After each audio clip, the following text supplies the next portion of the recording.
Ça gâche. Je vous ai mis des stylos si vous voulez prendre des notes pour c'est la une chaîne bonne de idée. fin. C'est super. T'enregistres là? Faut que je monte mon cul quoi. Ouais, le cadrage il est cool. Hein. Ah, il est bien là. Ah, il est pas mal là. Ouais. Oh, biquette. Version couleur. Test micro. Tu veux une quinte? Quinte flash.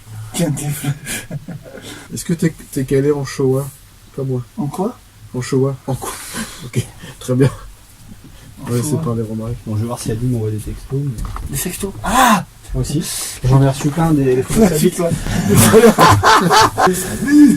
C'était cool. Je sais pas, il y a un T'as parlé? Il y a un écho. Bah, elle là-bas. normal ça? Parce que ça sort du haut-parleur d'Hervé. Attends. Accord. Ah ouais, c'est... Bah, t'étais de profil, si on voit le. Ah bon, d'accord, ok. Ils étaient propres. Maintenant, Ok, ils sont ok. gras, mais Ok, je laisse comme ça. L'autre, il s'est tartiné un kebab à midi, sûrement. Ouais, Dégueulasse. Bah non, je mange suis dans mes cheveux. Je mange Sogéré, c'est encore pire. Soja? Non, t'es pas vegan, toi.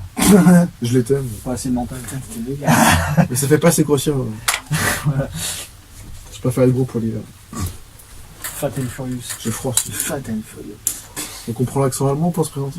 C'est le truc super limite. Ouais, c'est bien ça. Non, je plaisante, je rigole. Ah, si, à toi.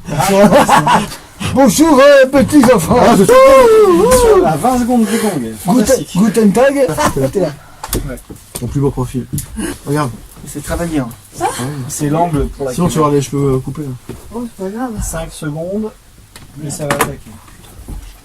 Je suis pas prêt du tout. 2. Il bug. Il a bugué sur le 1, 2, 3.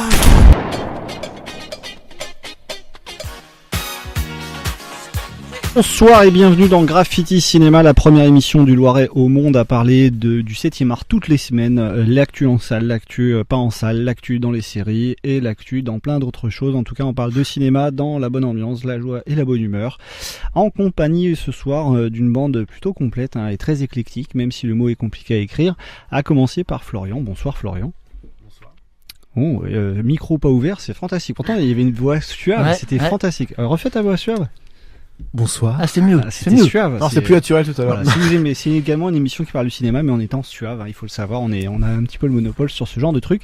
Également avec nous Doc Teaser, l'homme qui ne va pas au cinéma parce qu'il préfère les bandes annonces. Exactement. Voilà. Donc Bonsoir. il ne voit aucun film, il aime pas les cinémas. Hein, on est Si, bien d'accord. j'aime le cinéma. Il aime bien Mais le- c'est trop loin. Voilà, il aime bien le 10e art, qui est l'art des bandes annonces. Et il sera avec nous ce soir pour nous parler du film de Lars von Trier, The House That Jack Built. Bah. Je me suis entraîné sur le titre pour mettre Bah. un petit peu Bah. l'accent. Avec nous également Adeline, avec plein de séries qui ont des noms compliqués également. 13 Reasons Why, Better Call Saul, on va en parler tout à l'heure. Bonsoir Adeline. Bonsoir. Et j'ai promis de pas te mettre à la fin de l'émission pour pas te faire courir, hein, parce qu'on a du mal à tenir les plannings toutes les semaines. Ah, là, j'ai déjà couru, c'est trop. Voilà. C'est à cause de moi. Ils ont tous couru, ils ont tous fait du sport pour venir à l'émission. À la technique, Hervé, sosie de Grou dans Les Mignons 3 qui est avec nous. Merci Hervé et bonsoir à la technique. Et tu nous dis bonsoir. également avec nous. Autour de l'émission, on va faire une dédicace. Je vais faire une dédicace à Rebecca, je lui ai promis parce qu'elle est passée à l'hôpital aujourd'hui pour rien de grave évidemment, hein, juste des examens, mais je t'ai promis de lui faire une dédicace, sinon je vais me faire engueuler en rentrant à la maison. Coucou Rebecca. Bisous, Voilà, Rebecca. donc un gros bisou à Rebecca qui évidemment fait partie occasionnellement de la troupe et qui arrive en général un tout petit peu en retard par rapport à Aline, hein, donc Aline était à l'heure, hein, C'est ça. 20 secondes avant À la- l'heure, hein. Belle dédicace. C'est cadeau Rebecca. c'est pour la route. Allez, tout de suite le programme, puisque de toute façon si vous comptez pas nous écouter après cette présentation, n'oubliez pas qu'on a un gorille. Et c'est parti. Écoutez-nous, si vous nous écoutez pas, vous allez voir.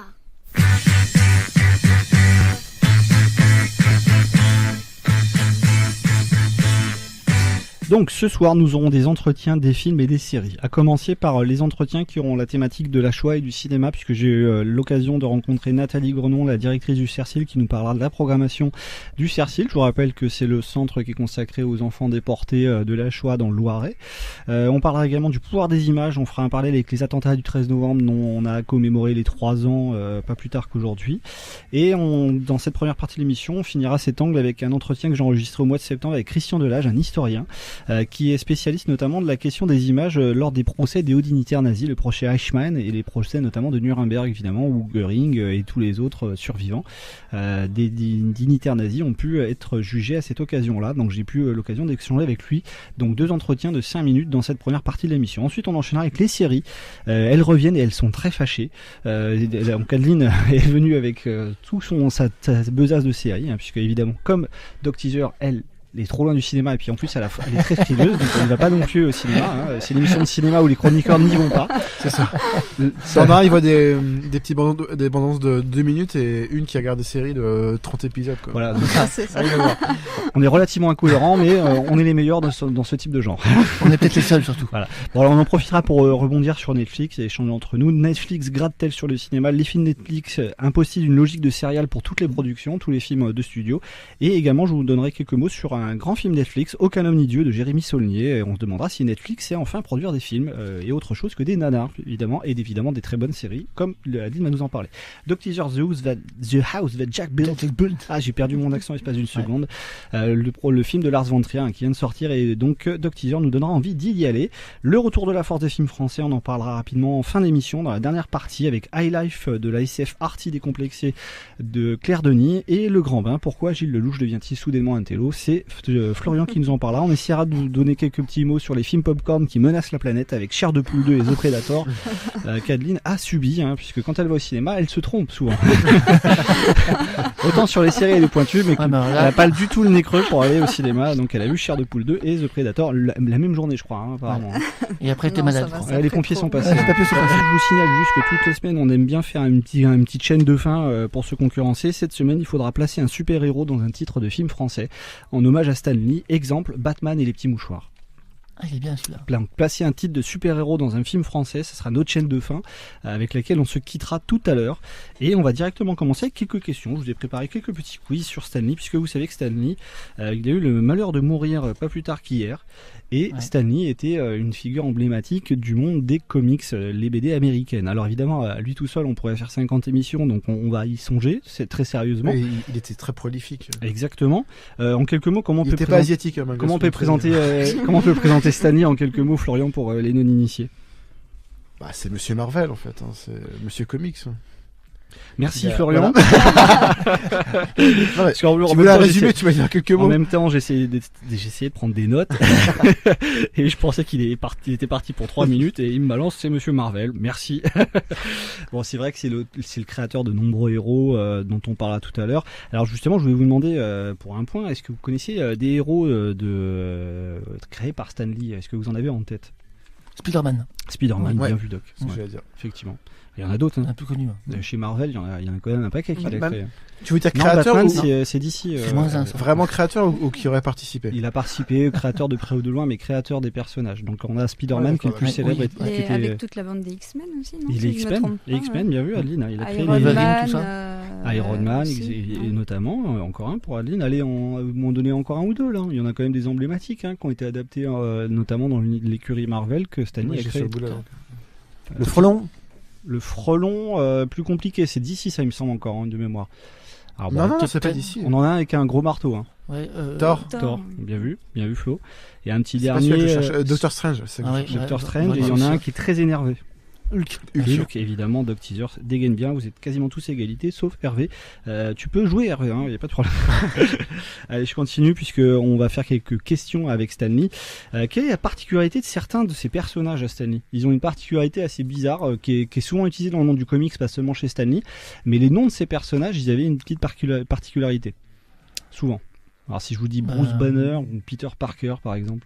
Je dirais que c'est des noms anglophones. Ça fait un point. Un point La première lettre est la même. Voilà. Bruce Ouais. Banner, Double Peter lettre à Parker, chaque fois. ouais, Ouais. c'est- Ouais. Alors il expliquait que Ouais, la raison. beaucoup de ces héros, Ah il ouais, expliquait, tu l'as peut-être la raison. Non, justement. Alors la raison, c'est que c'était un moyen mémotechnique de retenir Ah ouais. souvent les noms de ces personnages. Et c'est très utilisé dans le monde du comics. Vous prenez par exemple Mickey Mouse, Donald Duck, et dans le domaine de la BD, mais Stan Lee en avait fait une spécialité pour notamment se rappeler la plupart de ses héros. Allez, un petit dernier.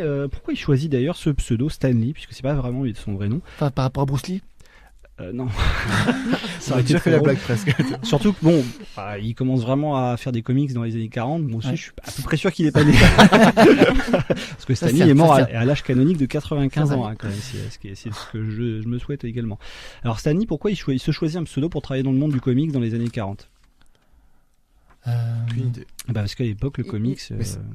Mais ça, Stan Lee, ça fait Non, vraiment. Parce qu'il est de quelle origine à la base? Alors, il est d'origine assez lointaine, roumaine. En fait. Ah ouais, donc, oui. Mais l'idée, c'est pas vraiment par rapport à ses origines, Ah c'est oui, plutôt d'accord. par rapport aux comics. Et c'est pas sur le pseudo que ça porte, c'est vraiment pourquoi il fait la démarche de se choisir un pseudo quand il veut bosser dans les comics dans les Parce que années... c'est pas crédible à l'époque. À cette époque-là, effectivement, c'est plutôt honteux, c'est vu comme très léger. Et D'accord. puis surtout, il avait le projet d'être romancier au départ. Il voulait écrire le grand roman américain comme beaucoup de Sous son vrai nom. auteurs. Sous son vrai nom. D'accord. Et pour lui, à l'époque, c'était alimentaire de faire des comics et c'était pas du tout à la mode. Moi, je pensais que c'était par rapport au public, parce que Stan et Lee, ça fait vraiment. Enfin, on Oui. imagine quelqu'un de jeune. Ouais, tout à fait, ouais. Et du coup, tu sais son vrai nom? Parce que ça, je Alors, le sais pas. ça c'est une super question que tu me poses. On va la chercher parce que D'accord, en fait, pardon, j'avais pas désolée. prévu de vous la poser. Non, mais c'est. je sais C'est pas, aussi c'est compliqué original. de savoir la tête qu'il avait jeune, parce qu'on le connaît que vieux. Oui, en c'est fait. vrai. Il y a quelques c'est vrai. photos qui sont ressorties, notamment. Alors, Stan Lee, en tout cas, apparaissait dans énormément de ses films. Donc, juste pour les films Marvel, il y a 19 caméos qui sont présents. Et j'ai compté en tout, à 5 presque. Vous savez en tout combien de caméos il a fait, c'est-à-dire d'apparitions dans les séries, les films et les jeux vidéo Marvel. Ah, et les jeux vidéo Je les ai aussi. comptés tout à l'heure sur Ouais, la je page dirais Wikipédia. 45. 45 pour Florian, Plus que ça, 98. 98 Ouais. pour Doc. Moi, j'aurais dit 25. Mais 25. c'est pas... Alors on va faire la règle du juste prix. Si on est au-dessus, on est Entre éliminé. 45 et 90. Mais c'est donc Florian qui va gagner puisque j'en ai compté 81 avec Oh là les là. jeux vidéo, les films et les séries d'apparition de Stan Lee, donc dans l'univers Marvel. Évidemment, c'est C'était vraiment une volonté de sa part, parce parce qu'à chaque fois, il était producteur des jeux vidéo et des films. producteur exécutif très Voilà. souvent et consultant sur beaucoup de productions Marvel. Et de son vrai nom, donc Stanley Lieber. Merci beaucoup Merci. Doc Teaser, ça m'évitera d'user ma connexion 4G. Et, on va d'ailleurs écouter un de des nombreux caméos de Stan Lee. Alors c'est en version originale, mais même si vous n'avez pas fait anglais renforcé, vous serez en mesure peut-être de reconnaître ce film. C'est un des caméos les plus célèbres de Stan Lee parmi les nombreux. Alors on rappelle qu'un caméo c'est un clin d'œil. Des grands spécialistes dans l'histoire, c'est Fred Hitchcock qui apparaissait dans quasiment tous ses films. Et l'idée ici c'était que le créateur des personnages Marvel apparaisse dans les séries ou les films dérivés, donc dans les adaptations, et ça a été respecté pour l'ensemble des productions. Ça va être du coup compliqué évidemment à l'avenir, mais je pense qu'ils trouveront toujours un petit truc Et puis numérique. ça permettait de faire le lien entre chaque film. Voilà, exactement. Parce que les premiers Marvel, il y avait pas l'idée de continuité comme Oui, maintenant. tout à fait. Ouais. On va en écouter un, il y en a pour 15 secondes, on se retrouve juste après.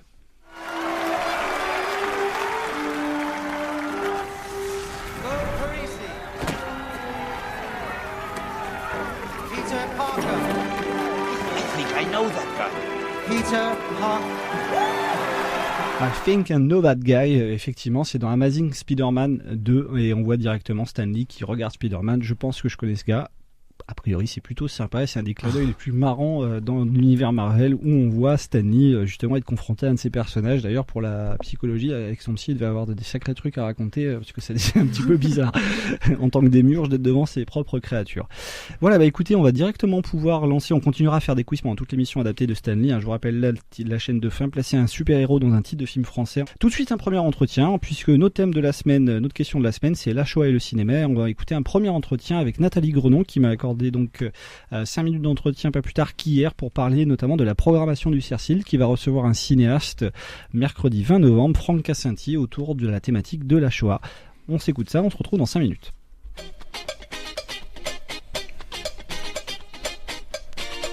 Avant de parler de la suite de la programmation, donc depuis septembre, quel retour vous avez sur les programmations au sein du CERCIL ?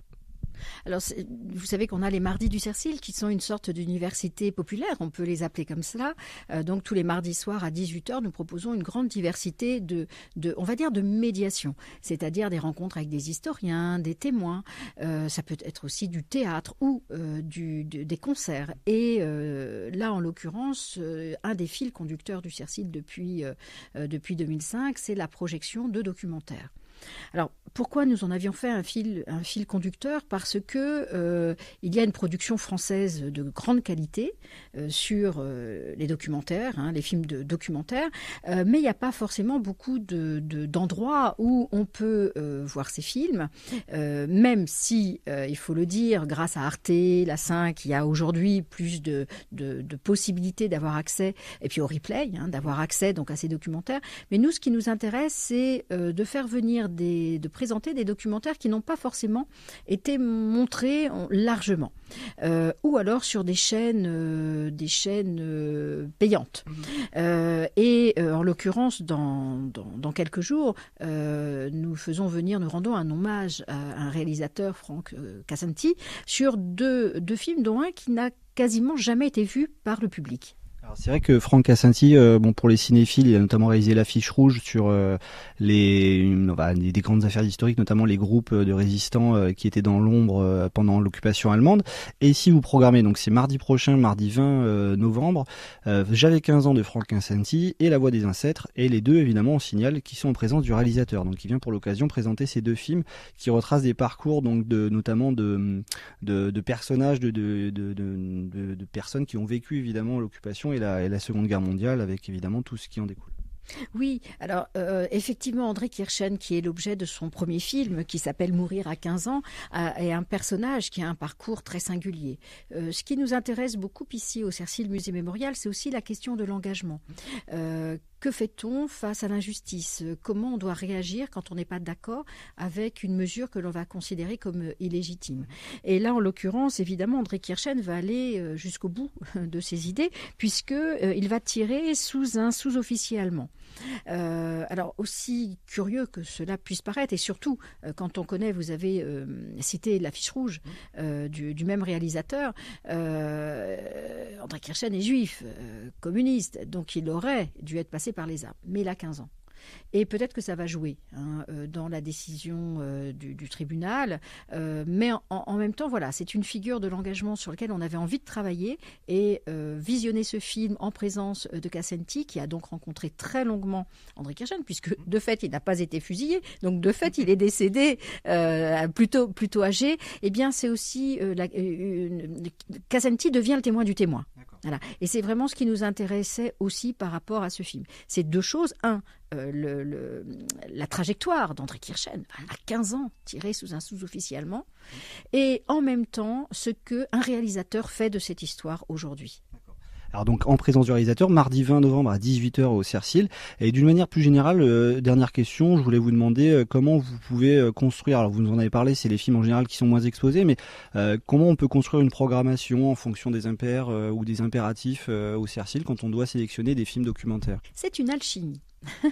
C'est une alchimie entre nos thématiques annuelles, et puis ensuite la rencontre, souvent avec des réalisateurs, la rencontre avec des films, et puis l'opportunité encore une fois, de montrer des films assez peu connus.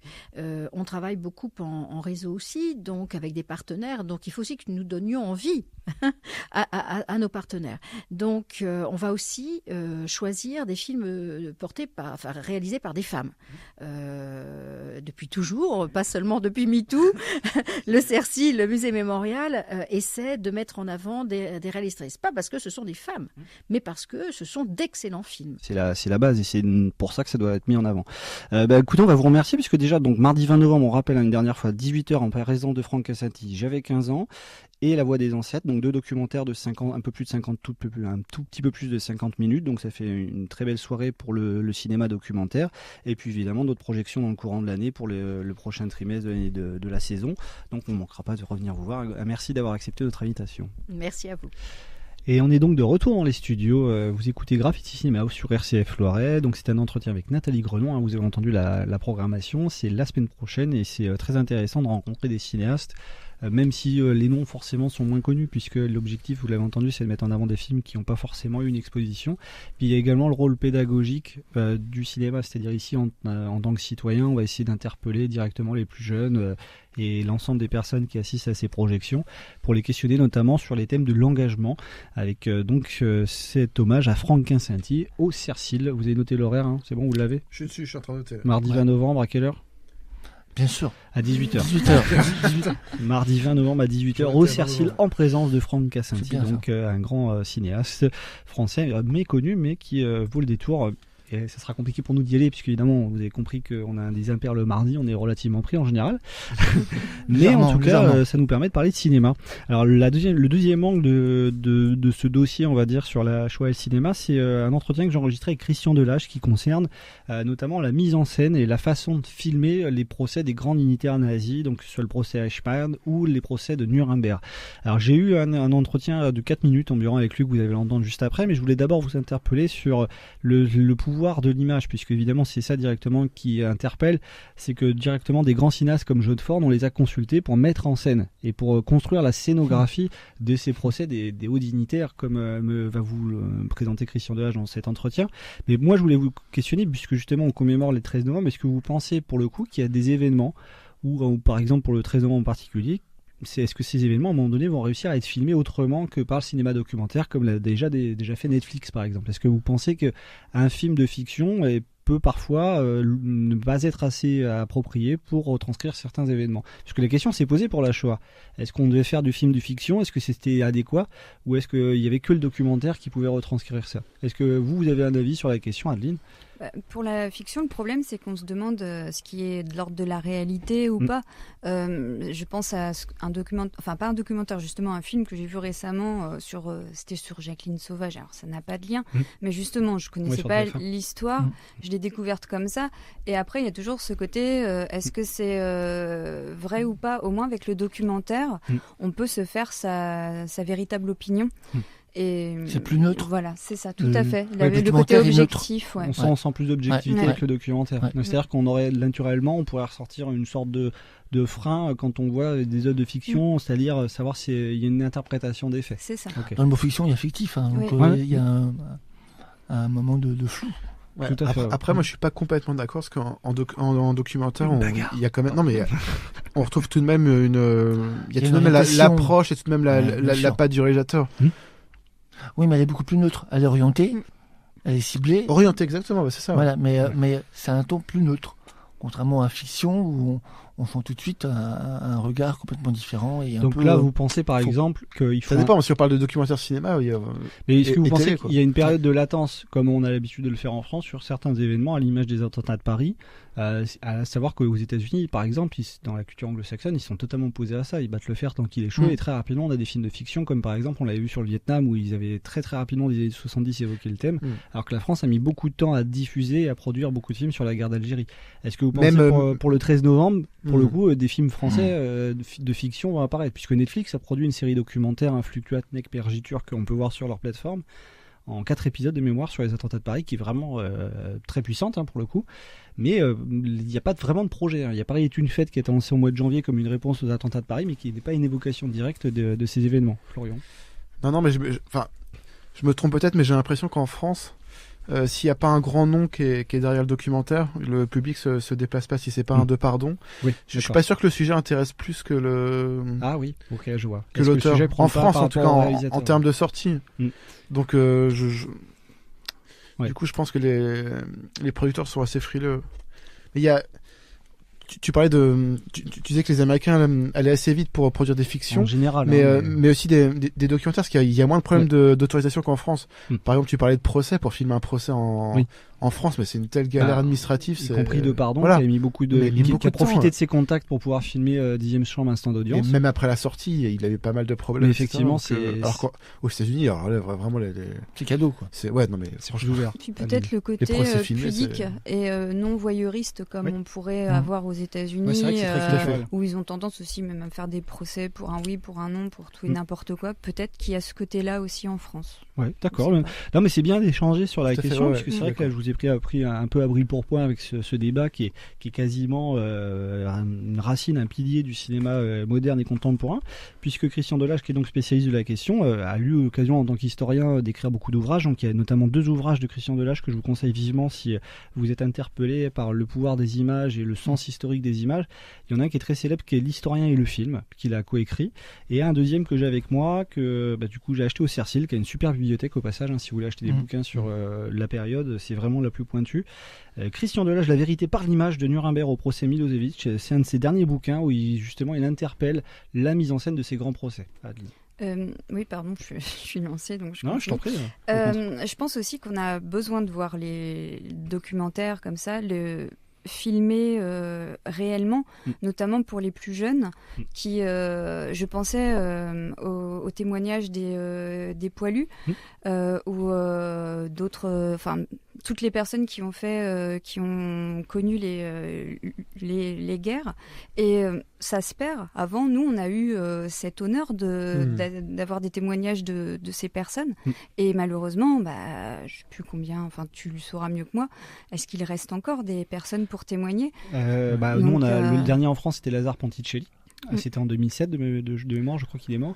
Et en Allemagne, le dernier poilu, enfin c'était pas les poilus qui les appelaient, il est mort dans l'indifférence totale parce qu'il n'y a pas une commémoration comme en France. Et pareil pour les vétérans de l'Autriche-Hongrie, dans un relatif anonymat. Ils sont tous morts. Voilà, mais je pense que c'est important pour les plus jeunes de s'imprégner de tout cet univers. Et voilà, et ça peut être beaucoup plus flagrant, beaucoup plus parlant selon moi qu'une fiction. Très bien. Ouais, mais après bon, c'est pas de l'ordre du cinéma, mais les galeries françaises par contre de photos regorgent d'expositions sur la Première Guerre, la Deuxième Guerre mondiale. C'est une forme de mise en scène également. Ça aussi. Écoutez, j'ai un entretien à vous proposer. On va revenir sur ce débat-là. Alors, je l'avais vu à la fin de sa conférence Christian Delage, donc c'est 4 minutes, mais c'est 4 minutes qui en disent long sur son travail et sur notamment le sens qu'on peut se donner, les questions qu'on peut se poser. Donc, je vous renvoie, si vous voulez approfondir le sujet, donc vers les bouquins de Christian Delage qui sont passionnants sur le sujet. On s'écoute ça, puis on se retrouve juste après pour des choses un peu plus légères, nous, puisqu'on parlera notamment des séries. On continuera à faire nos quiz et évidemment à parler de tout ce qui peut nous intéresser. On se retrouve dans 4 minutes.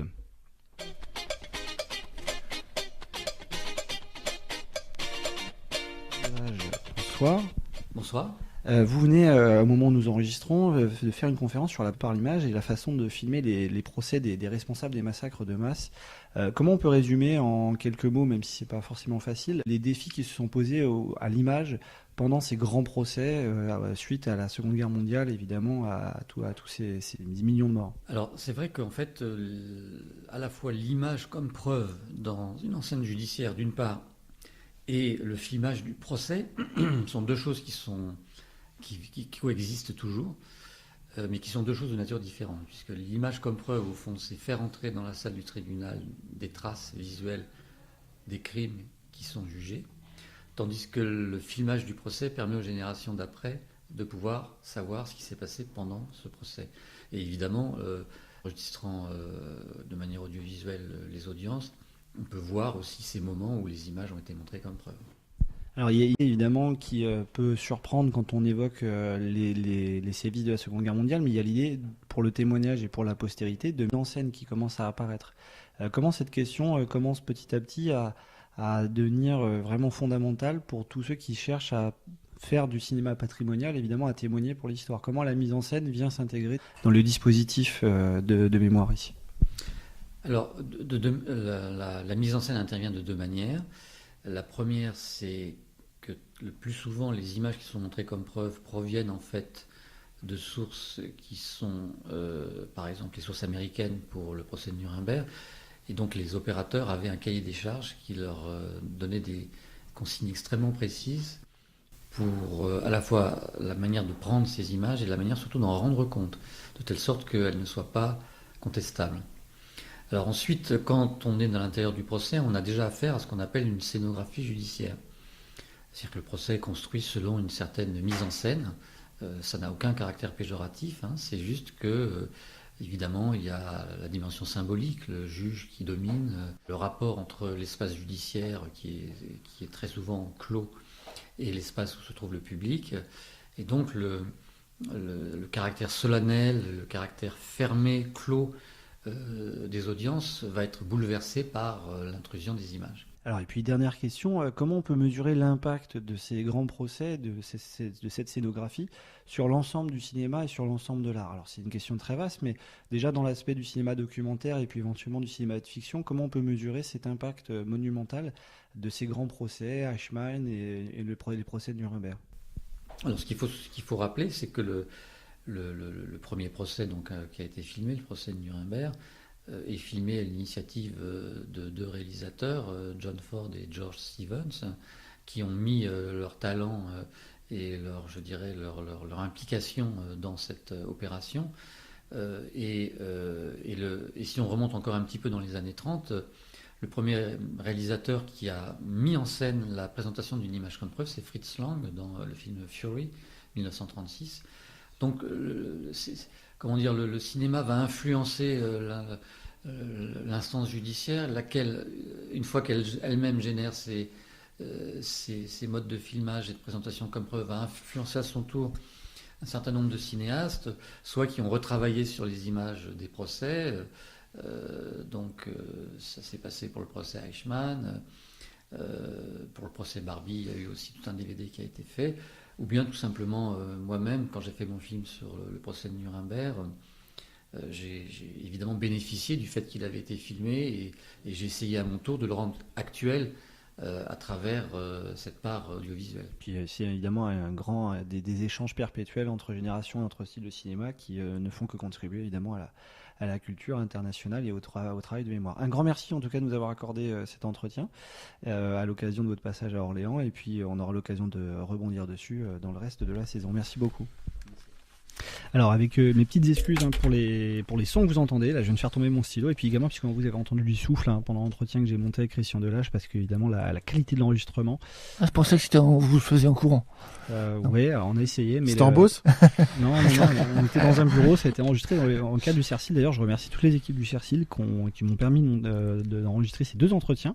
Et puis je cite une dernière fois donc le livre de Christian Delage, La vérité par l'image, que vous pouvez acheter dans toutes les bonnes librairies, et également au CERCIL, qui est une super librairie sur les questions de la Shoah évidemment et de la Deuxième Guerre mondiale. C'est à faire, le CERCIL. Moi, je l'ai fait plusieurs fois, et vraiment ça vaut vraiment le détour. Ouais, on conseille vivement, parce qu'en plus ça coûte une paille, vraiment, c'est gratuit pour les enfants. Vous pouvez y aller pour 3 € pour un adulte de mémoire, donc c'est vraiment à faire sur Orléans. Et c'est très poignant.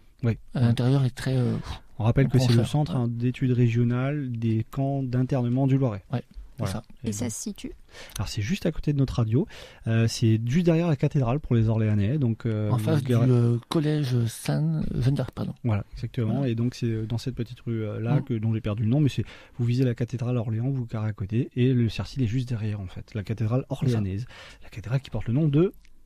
Ouais. Non, c'est la cathédrale Sainte-Croix, parfois un petit peu bossé. J'ai pas révisé mes cathédrales ce soir. Je devrais le savoir. Une musique entraînante, je vais vous poser des questions. Rue du Bourdon Blanc, merci Hervé pour la petite rue. Pour les Orléanais, évidemment, si vous n'habitez pas Orléans, ça risque de vous paraître un peu surprenant. Alors une petite musique entraînante en tapis, on va se mettre ça en fond parce que j'ai des questions avec vous, des questions de la mort sur Stan Lee. Hervé, tu peux jouer avec nous. Et on peut se lancer ce petit son en fond. Je vous ai préparé des petites questions. On va le baisser un peu, super. Alors je vais commencer, par Adeline, on va rester galant. Tu choisis entre 1 et 4 s'il te plaît. 3. Allez, 3, super, génial. Quelle série Stan Lee avait en projet avec Arnold Schwarzenegger? Question à choix multiples. Réponse A, The Trumpator. Réponse B, Thor, Schwarzy Wars. C, The Governator. Ou D, The Politicator. Ah, c'est bon, sérieusement? Il y en a un qui est bon comme dedans. Il y a une bonne réponse dedans, ouais. Et elle a été abandonnée à cause des soucis d'ordre adultérin de Schwarzenegger. The Governator. The Governator, c'est le plus magnifique. crédible. Et c'est The Governator, effectivement, que Stan Lee avait pour projet de scénariser directement avec Arnold Schwarzenegger, effectivement. Allez, je continue avec... tiens, Hervé, un nombre entre 1 et 3, s'il te plaît. Hervé, la technique, il choisit entre 1 et 3, il réfléchit. 2.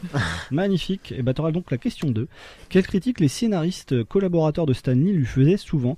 Réponse A, il supportait l'Olympique de Marseille. Réponse B, il pompait leurs idées. Réponse C, il fatiguait tout le monde avec ses vannes sur Hulk. Ou réponse D, il les harcelait par courrier postaux. Qu'est-ce que les scénaristes collaborateurs de Stan Lee... Les vannes sur Hulk. Alors, c'est pas ça. Elle est pas mal. La dernière est pas mal, non? Mais non, en fait, ils pompaient leurs idées. C'est-à-dire qu'en fait, Stan Lee montait directement les dialogues.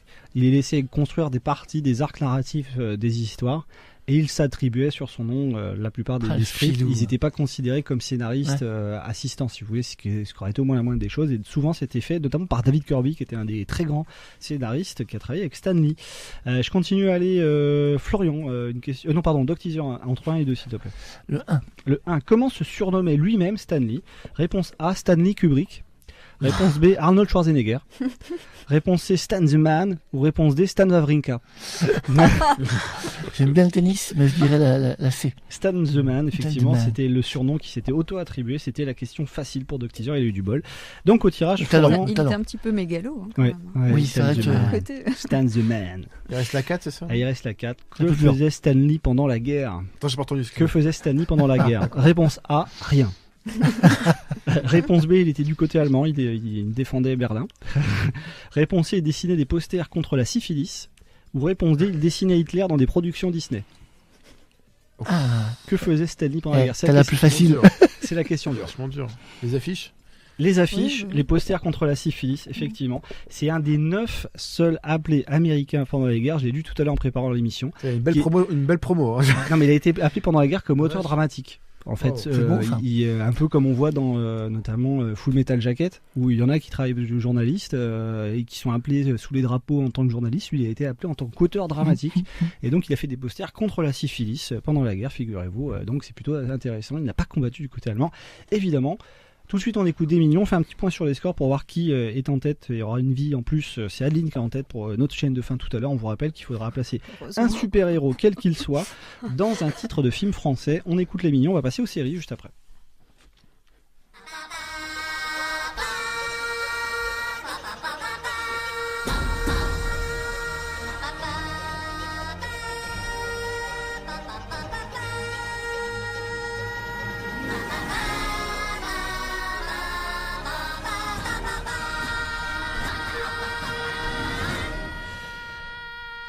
Ouais, toujours le même. Très hein. désagréable, hein. On s'en en sortira jamais de ce mignon hein, qui tient le là très très longtemps. Alors Adeline est venue en sa besace avec plein de séries, à commencer par celle-ci par exemple. On va en écouter 20 secondes de la bande-annonce de 2017, elle passe sur Netflix. Salut. Salut.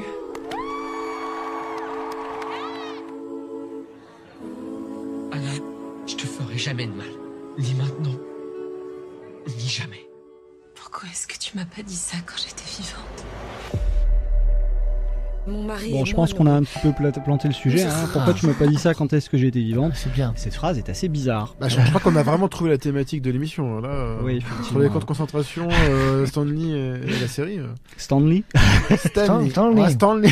Stanley. Mais d'autant que ça continue dans d'autres séries Oui. que C'est le thème. je vais évoquer. On a écouté un extrait Non, de la mais- bande-annonce de 13 Reasons Why. Je travaille mon accent de Cambridge avec vos choix éditoriaux de cette semaine. Alors, il y a plein de séries que t'aimes bien sur Netflix ou ailleurs, Oui. Adeline, et à commencer par celle-ci. Oui, beaucoup de séries Netflix. Alors, désolé, mais c'est vrai que c'est...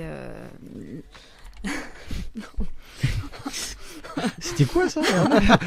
C'est pas mal ça. Hervé a lancé une série, je Ouais. sais pas. Vos choix, vos choix. Oh la vache. Oh, j'avais pas compris. Oui, Ouais, on la tout vache ça. comme dit. C'est ça. Il va avoir C'est un osé. Il va avoir un score C'est négatif, Hervé, si ça continue. Alors, donc Donc, tu as fait des choix sur Netflix. Oui, voilà. Donc une première série dont on a entendu la bande-annonce, donc vous avez bien compris, on évoque le suicide d'une adolescente qui s'appelle Anna Baker. Et elle l'expose, durant toute la première saison, on va connaître les 13 raisons de son suicide. Ce qu'elle a fait, c'est qu'elle a laissé un testament sous forme de cassette audio. Donc c'est assez Ça se fait drôle encore les de cassettes voir. audio Mais justement, il a beaucoup l'un de ses amis très proches a beaucoup de difficultés à retrouver un Walkman. Oui, d'accord. On avait un baladeur. Donc si On vous avait à avez moins de l'époque. 15 ans et que vous écoutez Vous l'émission, pouvez pas C'est ça. comprendre. Voilà, vous ne pouvez pas comprendre. Mais justement, c'est une adolescente, donc elle explique petit à petit, on comprend pourquoi elle en est venue à mettre fin à ses jours. Donc première saison vraiment passionnante parce qu'il y a du suspense et Oui, il y a une dimension thriller. Hein. tout à fait ça. Et c'est vraiment, elle est très prenante cette série. La saison 2, on aurait pu croire, parce que là, après cette saison, on pourrait se dire, bah, c'est bon, c'est terminé, on connaît, et Ouais, autres. ça aurait- Ouais. non. Eh Ça aurait ben pu non. être une Non, mais sorte t'as raison, de- moi j'étais étonné qu'il y ait une Oui, saison moi 2. aussi. Pour moi, c'était fini. Ça aurait pu être un Très one shot, étonnée. effectivement. Et quand j'ai vu le premier épisode de la saison 2, je me suis dit, ouais, c'est bon, j'arrête, ça m'énerve. Puis au final, j'ai continué. Et là, c'est un autre angle. C'est le procès, en fait, que sa mère, notamment, mène contre l'établissement où elle était scolarisée. Mais t'es Parce t'es qu'il toujours en l'accuse. colère là, aujourd'hui ou pas? Ça va, j'ai terminé la Nickel. série, tout va bien. Tout va bien. C'est cool. Il y a eu, pardon. Oui. C'est le thème un peu de harcèlement qu'on a en ce moment. Oui, exactement. Mais c'est une série très dure, très crue aussi. Hein. On a quand même notamment des scènes autres que le suicide. On la voit se suicider. On a aussi des scènes de viol. Donc c'est. Ça va loin. Ouais, ça va. Elle va très très loin et elle vous laissera pas indifférent. Et c'est une très bonne série. D'accord. Selon moi. Plus léger, peut-être, on a Better Call Saul. On peut écouter également 20 secondes de la bande-annonce. Les gars dans votre genre, ils se croient tout le temps plus malins que les autres. Et ils pensent qu'ils n'ont besoin d'être réglo avec personne. Mais un jour, la roue tourne. Va tourner. Oui. Elle tourne toujours. Allez, on est en retour dans les studios. Donc vous êtes sur RCF Loiret, vous écoutez Graffiti Cinéma et Adeline nous parle de série. Et cette fois-ci, c'est Better Call Saul. Alors c'est ce qu'on appelle un spin-off, même si on n'aime pas trop parler anglais, on défend la langue de Molière et de toutes ses dents. Vous avez compris? Non, d'accord. Molière. Bon. Molière. Oh là là. Ah oui, d'accord. Heureusement qu'on a un traducteur avec nous. Faut le côtoyer depuis des années. Donc c'est une série dérivée de Breaking Bad. Ah, oui. Voilà. Tout à fait. Vous connaissiez Oui, tout à fait. Bad, voilà. Je l'ai Donc, pas vu, mais je connais. Les deux d'ailleurs. Étant allé au bout de la série Breaking Bad, je me suis dit, qu'est-ce que je vais faire de ma vie à présent? C'est un peu ce que s'est dit le créateur et le C'est scénariste. ça, exactement. Donc, mais ça t'avait énervé ou pas? Donc j'ai commencé à regarder Better Call Saul et c'est donc la vie de cet avocat, Saul Goodman. Pourquoi Saul Goodman? Parce que it's all good, man. Voilà. Yeah. Donc c'est Saul Goodman qui en fait est Jimmy McGill. Donc on voit ses débuts en tant qu'avocat. Véreux déjà, dès le début. Non, justement, pas dès le début. Et c'est ça qui est intéressant, c'est que alors il a certains mauvais côtés, mais voilà, il va petit à petit basculer vers le côté obscur. Ouais. Un peu par obligation aussi. Ouais. C'est ça. Et c'est ce qui est intéressant, c'est qu'autant dans Breaking Bad, voilà, les personnages étaient creusés, étaient intéressants, et là, voilà, on continue comme ça. Donc c'est personnages tous complexes, passionnants. On retrouve notamment le Hector Salamanca, Gustavo Fring, donc tous ceux, Tuco aussi, qui sont des trafiquants de drogue. Mais aussi on a des nouveaux personnages, donc le frère de Saul Goodman, Chuck, on a Kim aussi, sa compagne, Nacho aussi qui est un personnage intéressant. Mexicain, non? Légèrement. Voilà, donc on retrouve ses belles cravates aussi. Oui, exactement, ses beaux costumes. Mais au départ, non, il jouait vraiment le jeu, il était sérieux. D'accord. Et on comprend petit à petit pourquoi. Il y a 3 saisons pour l'instant. Il y a 4 saisons, d'accord. 4 saisons, et on arrive là vers le lien avec Breaking Bad, même si on a commencé. Donc on attend de voir évidemment Walter White et autres. D'accord, peut-être c'est qu'on très ne les verra intéressant. pas. Mais... D'ailleurs, 13 Reasons Why continue aussi, il va y avoir une saison 3. D'accord. Ah oui. Ok, Ouais. très bien. Alors, il t'a eu quelques minutes pour terminer. Il y en avait 2 autres pour lesquels tu as eu un coup de cœur. Alors, on en a déjà parlé, mais il y a The Haunting of Hill House avec ses H aspirées, terrible pour les Français. De le dire à ma place. Non, mais je t'en prie. Non, je préfère. Ah non, il n'y a pas de raison. Tu aimes bien cette série, tu dis le titre, il n'y a pas de raison. C'est comment déjà The Haunting of Hill House. C'est pas mal. C'est pas mal. C'est mieux que moi. Elle avait au moins 14 en anglais à l'école. Et on a 10% également. Mais on va commencer par La Maison Hantée. Ah oui, La Maison Hantée. Vous avez vu ou pas cette série? J'ai regardé le premier épisode. J'en ai beaucoup entendu parler. Et j'ai Rebecca qui est en train de nous écouter. Qui est apparemment, c'est la série événement de la rentrée, même si on est déjà en novembre. Alors, elle fait partie des séries qui, je vous avais déjà raconté un peu ma vie, hein, vous savez que je n'arrive pas à faire... on préfère les séries. Regarder uniquement une série ou la télévision, voilà, un film. Et là, elle fait partie des séries qui me scotchent. En fait, je ne peux pas faire autre chose, mais vraiment, elle m'a scotché, mais même quand la télé était éteinte. C'est-à-dire que j'y réfléchissais, je me dis, mais qu'est-ce qui va se passer? T'avais peur chez toi? Alors oui, le problème c'est que je l'ai regardé quand j'étais toute seule et Bien j'ai une flippette. Donc parce que c'est ce qui est génial avec cette série d'épouvante, donc qui est inspirée d'un roman du même nom. C'est que c'est psychologique. Ça se passe à la campagne. On voit pas. Pardon. Petite blague de Kaamelott. On voit pas de scènes qui font peur. Alors parfois il y a des fantômes qui apparaissent et autres, donc forcément on sursaute. Mais tout est suggéré et on essaie de comprendre vraiment si vraiment cette maison est hantée, parce que c'est quand même l'histoire de ça, d'une maison hantée, la maison des Hill à la base, qu'une famille va habiter, donc les enfants et les parents. Je ne dévoile rien. On sait dès le départ que la mère de la famille, la mère des enfants, se suicide. Tu peux raconter la fin, on a une alerte au spoiler Ou pas. Que Hervé peut nous balancer. Ou pas. Hervé, tu peux nous lancer. Merci Adeline. Voilà, on ne sait jamais. Si jamais Non, ça on le sait dès le départ. Et en fait, on ne sait pas du tout ce que signifient tous ces événements paranormaux. Donc il y a beaucoup de suspense. D'accord. Et cela dit, la fin, j'ai été déçue par le dernier épisode parce qu'on apprend tout, on comprend tout, et D'accord. ça c'est pas drôle. Ça c'est dommage. J'ai trouvé ça place à dommage. l'imagination. Oui, voilà, et... exactement. Et là, pour le coup, alors là, s'ils arrivent à faire une saison 2, ils sont très très forts. Alors, en une minute, à peu près 10%, est-ce que, franchement, parce que je la connaissais pas celle-là, est-ce qu'on peut dire sur cette 4e série sur laquelle tu as flashé? Alors, 10% série française qui revient demain sur France 2, donc ce sera la 4e saison, c'est une agence artistique. C'est la vie de différents agents. Donc ce qui est bien avec cette série, c'est qu'on a la vie au travail, on a la vie perso aussi qui vient dedans, avec donc des personnes très vraiment de bons acteurs, et aussi beaucoup de guests évidemment. C'est ça, donc c'est surtout ça qui fait le succès de cette série.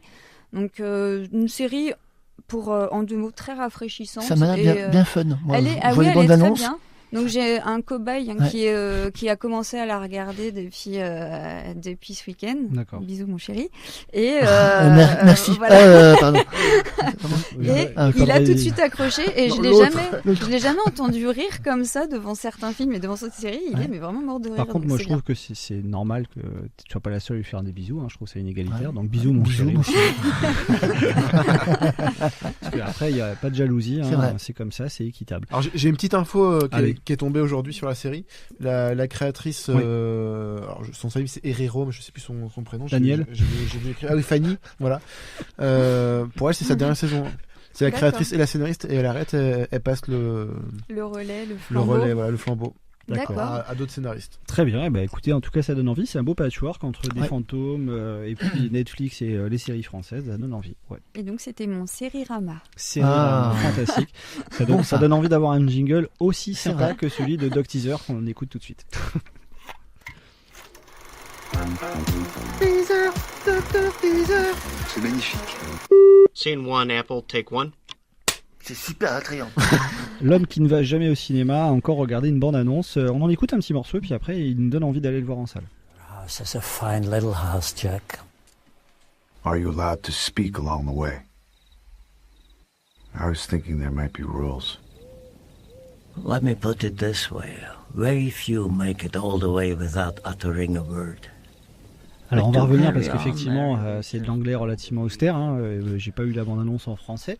The Old Jack Built. Alors ce qui est intéressant, c'est qu'on a des acteurs géniaux comme Uma Thurman qui nous donnent envie de le voir, mais il y a également Lars von Trier qui est un cinéaste particulièrement intéressant. Alors bon, il a été parfois borderline, c'est quelqu'un d'assez misanthrope, je dirais, qui est pas du tout grand public. Il a fait quelques maladresses, notamment en conférence de presse à Cannes sur le Troisième Reich. Bon, voilà, c'est un très grand cinéaste. Je n'ai pas du tout dit qu'il avait des sensibilités d'extrême droite, mais disons clairement que il n'est pas du tout à l'aise. Il n'est pas du tout à l'aise en conférence de presse. C'est quelqu'un de très discret, et donc à chaque fois qu'il sort un film, c'est un événement. Exactement. Ouais. Mais pour revenir à ce que tu dis, il faut dire qu'il a des racines un peu conflictuelles. Quoi. Il a de la famille allemande nazie et de la famille juive. C'est un peu compliqué. Il y a un psy qui a du boulot là, clairement. Et ça se ressent dans ces films, parce que ce film-là, il a l'air complètement cinglé. D'accord. Je sais que tu as dû voir aussi la bande-annonce, Flo. Oui. Mais c'est pas Dog Teaser. Comment ? Mais c'est pas Dog Teaser. Moi, je compte voir le film, mais j'ai du mal à trouver La bande-annonce donc est simplement génialissime. Voilà. Et il y a de quoi bien flipper dans la bande-annonce. Et ce Jack, donc qui est joué par Matt Dillon, qui a l'air d'être exceptionnel dans ce film-là. C'est tout simplement un bon psychopathe qu'on espère ne jamais rencontrer. D'accord, comme beaucoup de psychopathes. Mais visiblement, celui-là, il est encore au-dessus. Celui-là, il est là. Tu vois, voilà. Donc le film raconte tout simplement l'histoire de ce Jack, donc un tueur en série un peu solitaire, qui juste avant de se faire arrêter, va nous raconter à travers de son imaginaire, son histoire personnelle, à travers 5 de ses meurtres. D'accord. Et chaque meurtre, c'est à vous glacer le sang, quoi. D'accord. Donc la bande-annonce, elle nous présente un petit peu ces 5 meurtres, à commencer par l'autostoppeuse, qui est jouée par Uma Thurman. Ok. Voilà, donc on la voit un moment il apprend l'autostop. Et à un moment donné, il lui fait j'ai de la chance, vous auriez pu être un tueur en série. Et là, il prend une espèce de manivelle et il lui fout en pleine gueule, direct. Ouais, je crois qu'il balance le cric. C'est un cric, voilà. Son cric. C'est un bricoleur, quoi. Voilà, c'est ça. Et tout de suite, voilà, ça vous met dans le bain. On vous dit rien que ça, si c'est un de ces 5 meurtres, ça commence fort. Et donc, il nous présente après 2-3 autres meurtres, voilà, tout aussi sadiques. Voilà, ça découpe tout le monde. À un moment donné, c'est vrai, voilà, on sent le mec vraiment. Tout ce qui est découpage, collage, il aime bien. Ah ouais, c'est ça. Il doit être très fort en maternelle. Très créatif. C'est ça. Par exemple, on voit dans une scène où il essaie d'aligner 5 têtes et en une seule balle, il veut essayer de tuer les 5. Ah d'accord. Voilà. Non, mais il y a. Ce sont pas toi. Il y a l'innovation. C'est ça. Et en plus, très important dans mes bandes annonces, sur de la bonne petite musique un peu funky. Ouais, chouette, ouais. Années 80. Donc ça, c'est très entraînant et c'est vraiment le contraste avec ce qui se passe dans les images. On se dit waouh, il va loin, quoi. Alors, est-ce que du coup cette bande annonce, pour toi, il faut qu'on aille voir le film? Ouais, parce que tous ceux qui ont aimé déjà la série Dexter, ouais. Je pense qu'ils vont kiffer, hein, parce que c'est dans le même délire. Ils cherchent le meurtre parfait. Donc ça va très loin, voilà, c'est vraiment un foufou, un givré de la tête. D'accord. Bref, super attrayant. Hein. Et voilà, donc c'est un film scandale, qui a fait scandale au Festival de Cannes. Qui fait événement et scandale également, souvent comme beaucoup de films de Lars von Trier. Une réaction directement à la chronique de Doc Teaser et d'Adeline. Hein. On a eu des réactions sur Twitter, tu peux nous l'envoyer, Hervé, éventuellement. Merci. Bravo à vous deux. Tout simplement. Puisque on a envie de regarder des séries, on a envie d'aller en salle grâce au film de Doc Teaser. Et puis par contre, maintenant on va devoir courir avec Florian puisqu'il nous reste 2 minutes 30 pour parler des films. Facile. Alors je commence très rapidement en 30 secondes avec High Life. Alors c'est un peu méchant parce que le film est très intéressant, c'est un film de Claire Denis. Et du coup moi la question c'est est-ce qu'on avait le retour de la force des films français? On reviendra sur ce thème évidemment, on va pas le traiter en 2 minutes, c'est pas le projet. Mais je voulais mettre en avant High Life que vous pouvez voir au cinéma Les Carmes sur Orléans. Et ce film raconte directement pourquoi des condamnés à mort sont envoyés dans l'espace pour faire des expériences sexuelles et directement très borderline sur la vie en communauté dans l'espace. Donc c'est un film vraiment de 2 cinéastes évidemment et de purement d'auteurs dans le domaine de la science-fiction. Moi je voulais le voir pour me dépayser, pour voir des nouveaux paysages de la science-fiction qui sont pas seulement les grands films de studio ou les films type Marvel.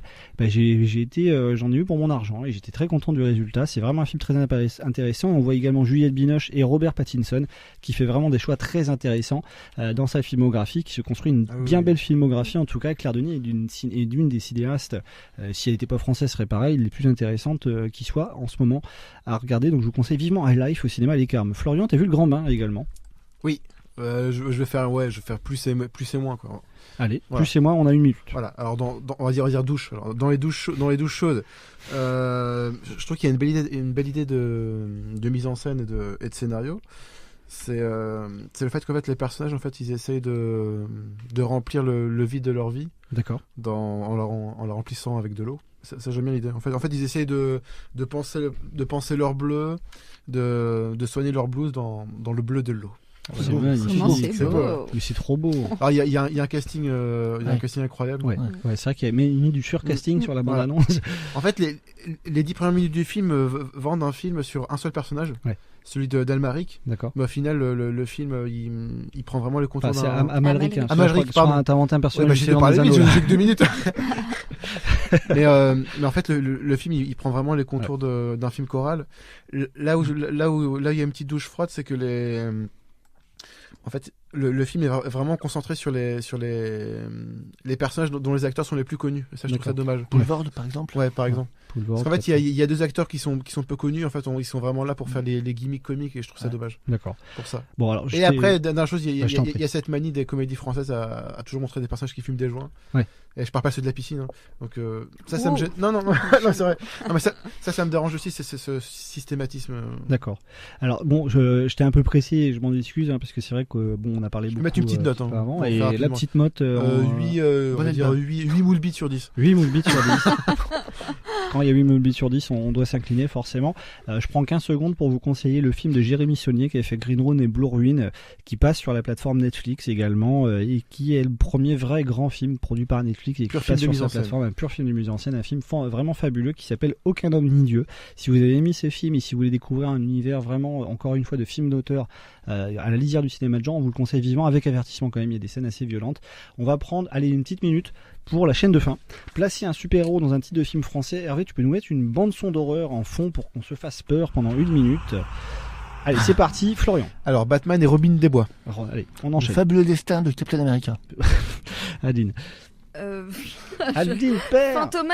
Fantomas contre Thor. Fantomas contre Thor. Hervé, t'en as un? Les Spider-Man. Allez, magnifique. On continue. Les profs Xavier. Les profs Xavier. Le dîner de Hulk. Allez. Ça y est, j'ai fini. Bravo, excellent. Hervé. Les enfants de Superman. Ah, joli. Les Parisiens et Captain America. Ok. Daredevil et Thor, Mission Cléopâtre. Ok. Et le petit dernier pour de groupe, pardon. Le Marginal et Hulk. Oh, magnifique. Allez, le premier à m'en sortir un. Le petit Iron Man. Trop tard. C'est Doc Teaser qui l'emporte cette semaine. Il me reste à vous dire bisous à tous et au revoir. Bisous. Au revoir.